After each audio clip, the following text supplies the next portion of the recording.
नमस्कार, आप सभी का मेरे चैनल पर बहुत बहुत स्वागत है।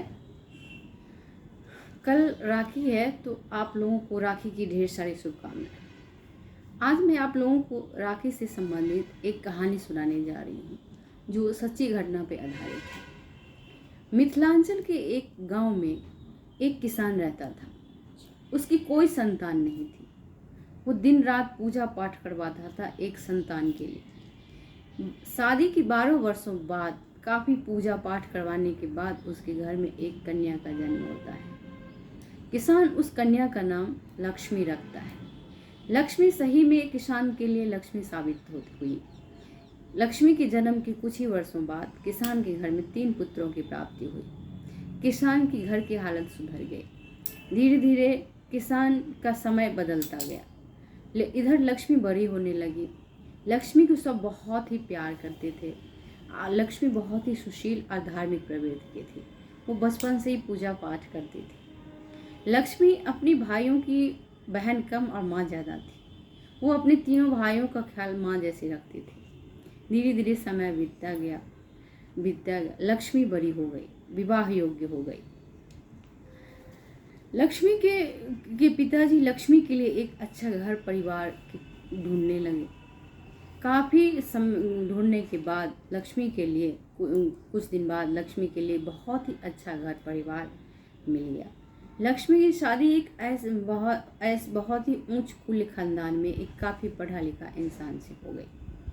लक्ष्मी अपने ससुराल आ गई। इधर लक्ष्मी के भाई सबका मन अपनी दीदी के बगैर लगता ही नहीं था। लक्ष्मी का भाई सब अभी बहुत ही छोटा था। एक 8 साल का था, एक 10 साल का था और एक 12 साल का था। तीनों भाइयों को अपनी दीदी के बिना मन नहीं लगता था। तीनों भाइयों लक्ष्मी से बहुत ही प्यार करता था।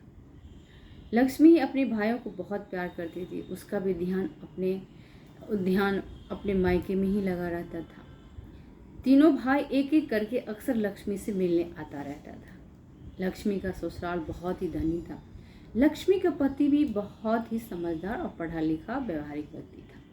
लक्ष्मी का भाई जब उससे मिलने आता था तो लक्ष्मी उसे बहुत ही कुछ सामान पैसा दे करके विदा करती थी। तीनों भाई भी इसी लालच में अक्सर आता रहता था। किसी चीज़ की जरूरत हुई तो चलो लक्ष्मी दीदी के पास आ जाता था। एक दिन भैया दूज का पर्व था। लक्ष्मी सुबह से ही अपने भाइयों का इंतजार कर रही थी, लेकिन जब दोपहर हो गई तब तक कोई नहीं आया था। लक्ष्मी सोचने लगी कि आज पता नहीं तीनों भाई क्यों नहीं आया। ये सोचते हुए जब घर से बाहर निकली तो उसने देखा कि उसका एक छोटा भाई दीवार से लग कर बैठा झपकी ले रहा है। फिर अपने भाई को जब उसने उठाया तो पूछा, तू कब आया? उसने बहुत ही धीरे आवाज़ में बोला कि मैं तो सुबह के 10 बजे ही आ गया था। तो फिर लक्ष्मी ने कहा, तुम अंदर क्यों नहीं आया? फिर वो शर्माते हुए बोला कि दीदी, मैं जब आया तो मैंने देखा कि कुछ औरतें आपसे बातें कर रही थी, इसलिए मैं अंदर नहीं गया। तो लक्ष्मी ने कहा, तो क्या हुआ, तुम्हें अंदर आना चाहिए था। तो उसने कहा कि आज भैया दूज है, मैं आपके लिए कोई ख़ास तोहफा लेकर के नहीं आया हूँ। माँ ने थोड़ा सा कुछ पूरी बना के दिया, वही लेकर के आया हूँ। अगर मैं ये लेकर के अंदर जाता तो वो औरतें क्या सोचती कि इसका भाई कितना गरीब है, कुछ लेकर के नहीं आया, इसलिए मैं अंदर नहीं गया, यहीं बैठ गया। ये सुनते ही लक्ष्मी को जैसे लगा कि कलेजा फट जाएगा। वो अपने भाई को सीने से लगा लिया और फिर उसे पकड़ के अंदर ले गई। इस तरह दोनों ने भैया दूज का त्यौहार मनाया। धीरे धीरे समय बीतता गया। लक्ष्मी के ससुराल में बहुत ही पढ़ा लिखा था। उसके यहाँ पढ़ाई का माहौल था। लक्ष्मी के मायके में कोई पढ़ा लिखा नहीं था। उसके पिताजी अनपढ़ थे, लेकिन उन्हें इच्छा थी कि उनके बच्चे पढ़े लिखे। उन्हें पढ़ाई का बहुत शौक था, इसलिए उन्होंने लक्ष्मी के लिए एक शिक्षित परिवार ढूंढा था और उन्हें यही उम्मीद थी कि उसका परिवार मेरे बच्चों के पढ़ाई में मदद करेगा, और हुआ भी यही। लक्ष्मी का पति लक्ष्मी के भाइयों की पढ़ाई में मदद करता था। लक्ष्मी के भाई भी अपने जीजाजी से पढ़ाई के मामले में सलाह लेते रहते थे। धीरे धीरे समय बीतता गया। तीनों भाई बड़ा हो गया।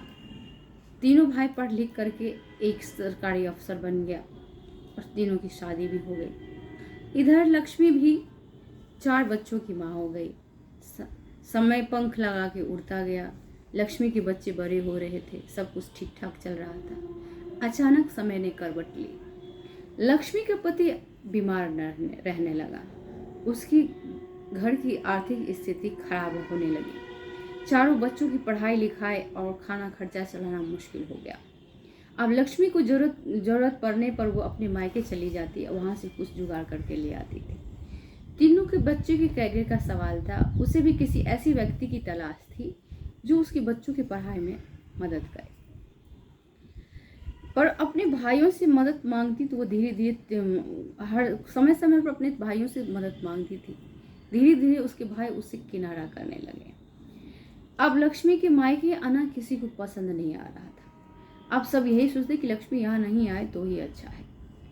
फिर अचानक लक्ष्मी के पिताजी की मौत हो गई। इसके बाद से तो लक्ष्मी के तीनों भाइयों ने और भी लक्ष्मी से मुंह मोड़ लिया। हद तो तब हो गई जब लक्ष्मी की माँ की देहांत हो गया और उसके तीनों भाइयों ने लक्ष्मी को खबर तक नहीं दी। फिर पता लगने पर लक्ष्मी दौड़ी दौड़ी अपनी मायके गई, लेकिन वहाँ भी उसे अपमानित महसूस कराया गया। लक्ष्मी दुखी होकर के अपने ससुराल लौट आई। लक्ष्मी बहुत ही दुखी थी। उसे यकीन ही नहीं हो रहा था कि वो वही भाई हैं जिसे उसने पाल पोस के बड़ा किया है। तीनों भाई सरकारी अफसर बड़ा बना, उसमें लक्ष्मी के पति का सहयोग था। अगर लक्ष्मी के पति ने उसे सहयोग नहीं किया होता तो वो लोग साधारण सी पढ़ाई भी नहीं कर पाते। आज जब लक्ष्मी का बुरा वक्त आया है तो तीनों भाई लक्ष्मी से मुंह मोड़ लिया। लक्ष्मी के भाई लक्ष्मी के साथ बुरा व्यवहार इसलिए कर रहे थे कि उन्हें कहीं डर सता रहा था कि वो पिता के संपत्ति में कहीं अपना हक न मान ले। दरअसल बात ये है कि बिहार सरकार ने अभी ज़मीन का सर्वे चलाया हुआ है। बिहार में अभी ज़मीन का सर्वे चल रहा है। उसमें एक नया कानून बना है कि पिता के संपत्ति में बेटा और बेटी दोनों का समान अधिकार है। यही डर उस लक्ष्मी के तीनों भाइयों को सता रहा था कि अगर लक्ष्मी ने अपना हक मांग लिया तो उसे देना पड़ेगा। इतना लालची और स्वार्थी निकलेगा उसका भाई, ये लक्ष्मी ने कभी सोचा भी नहीं था। ये सोच को बहुत दुखी हो रही थी। अगर आज लक्ष्मी के पति ने उसे पढ़ाई में सहयोग नहीं किया होता तो वो आज साधारण सी पढ़ाई भी नहीं कर पाता। एहसान मानने की बात तो दूर, वो लक्ष्मी के साथ से सही से बात भी नहीं करता था। अब नहीं वो राखी में आता था और नहीं भैया दूज में। बुलाने पर भी वो साफ मना कर देता था, कोई बहाना बना लेता था। धीरे धीरे समय बीतता जा रहा था। लक्ष्मी ने भी अब दृढ़ निश्चय कर लिया है कि वो अपने पिता की संपत्ति में अपना अधिकार लेकर के रहेगी। अब लक्ष्मी का आगे का कदम क्या होता है वो मैं आपको आगे की कड़ी में बताऊंगी। अगर ये कहानी आपको अच्छी लगी हो तो लाइक, सब्सक्राइब और शेयर ज़रूर कर दीजिएगा। ये कहानी बिल्कुल